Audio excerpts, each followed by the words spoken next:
Assalamualaikum, salam Malaysia Madani. Saya Siti Nurdiati Zaidi dalam Dunia 11 Pagi. Berita radio bervisual bersiaran serentak di platform media sosial, saluran TV dan radio. Lebih 700,000 kes TB dikesan di Indonesia tahun lepas. Jumlah itu adalah tertinggi pernah direkodkan di Republik itu. Jurucakap Kementerian Kesihatan Muhammad Syahri berkata, Indonesia kini menduduki tempat kedua selepas India. Memetik portal berita antaranews.com, pengesanan tertinggi kes TB adalah hasil komitmen kerajaan dan pengawasan lebih intensif. China membuka semula sempadan untuk kumpulan pelancong asing selaras dengan keputusan kerajaan untuk menghapuskan dasar toleransi sifar terhadap jangkitan COVID-19. Menurut Kementerian Kebudayaan dan Pelancongan China, kerajaan mula melonggarkan dasar berkenaan secara beransur-ansur. Dasar tersebut disifatkan paling ketat di dunia, dilaksanakan selama hampir 3 tahun. Jepun akan mengenakan kawalan ekspor ke atas peralatan pembuatan chip dan setiap produk yang dijual kepada China memerlukan kelulusan menteri.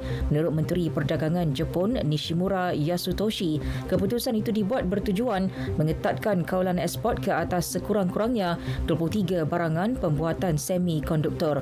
Kawalan berkenaan diperlukan berikutan peningkatan kebimbangan terhadap aspek keselamatan. Kawalan baharu itu dijangka berkuatkuasa Julai ini. Sekurang-kurangnya 11 maut akibat dirempuh orang ramai ketika menerima sumbangan sempena Ramadan di Karachi semalam. Pegawai kanan polis Bandar Baldia di Barat Karachi, Fida Januari berkata rempuhan itu berlaku apabila wanita berpusu-pusu ke lokasi agihan sumbangan bagi mendapatkan bekalan untuk anak mereka. Sehubungan itu, 3 pekerja kilang ditahan kerana gagal memaklumkan penganjuran acara terbabit kepada pihak berkuasa bagi membolehkan kawalan dilakukan. Tabung Kewangan Antarabangsa IMF meluluskan pakej sokongan bernilai $15.6 bilion kepada Ukraine bagi membantu pemulihan ekonomi negara yang dilanda konflik itu. Menurut Timbalan Pengarah Urusan IMF Gita Gopinath, pencerobohan Rusia memusnahkan ekonomi negara tersebut menyebabkan aktiviti menguncup sekitar 30% tahun lalu. Bencana itu turut memusnahkan banyak stok modalnya dan meningkatkan kadar kemiskinan. Selain itu, pakej bantuan ketenteraan Amerika Syarikat yang baharu kepada Ukraine bernilai $2.6 bilion akan diumumkan Isnin ini.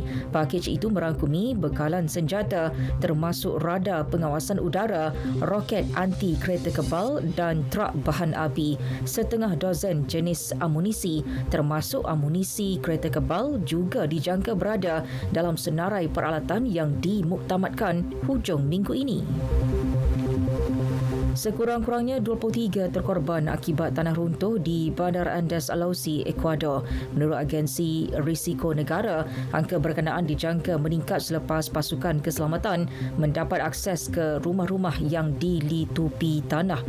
Operasi mencari dan menyelamat mangsa yang hilang masih giat dijalankan. Sekurang-kurangnya 67 orang didapati masih hilang manakala 38 yang lain dilaporkan cedera.